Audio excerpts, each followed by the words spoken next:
সরকার চামড়ার চাহিদা তৈরির জন্য কাঁচা চামড়া রপ্তানির উপর এবং ওয়েট ব্লু চামড়ার উপর নিষেধাজ্ঞা প্রত্যাহার করেছে জানিয়েছেন অন্তর্বর্তীকালীন সরকারের বাণিজ্য উপদেষ্টা শেখ বশিরউদ্দিন।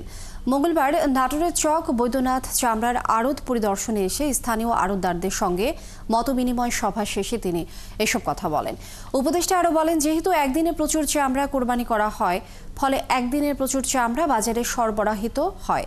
এই সরবরাহটাকে সরকার ঢিলে করার চেষ্টা করছে, লবণ দিয়ে সংরক্ষণ উপযোগী করে ডিলে করার চেষ্টা করেছে, যার ফল গত 10 বছরের মধ্যে সর্বোচ্চ দামে চামড়া ট্রানজ্যাকশন হচ্ছে।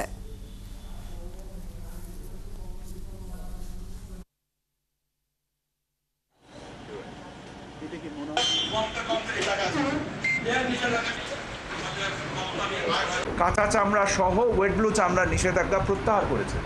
সো চাহিদা এবং যোগান এবং যে পরিমাণ চামড়া লবণ দিয়ে সংরক্ষিত হয়েছে আজ পর্যন্ত, এই সংরক্ষণের ফলে সরবরাহ পর্যায়ে ঘাটতি ঘটেছে এবং এই ঘাটতি ঘটলেই মূল্যের যে কোনো জিনিসের মূল্যের দাম বাড়ে। আমরা আলু পেঁয়াজের ক্ষেত্রেও দেখেছি, যখনই চাহিদা এবং সরবরাহের ঘাটতি ঘটে, সরবরাহে ঘাটতি থাকলে মূল্যমান বাড়ে, সরবরাহ বেড়ে গেলে চাহিদার থেকে মূল্যমান কমে।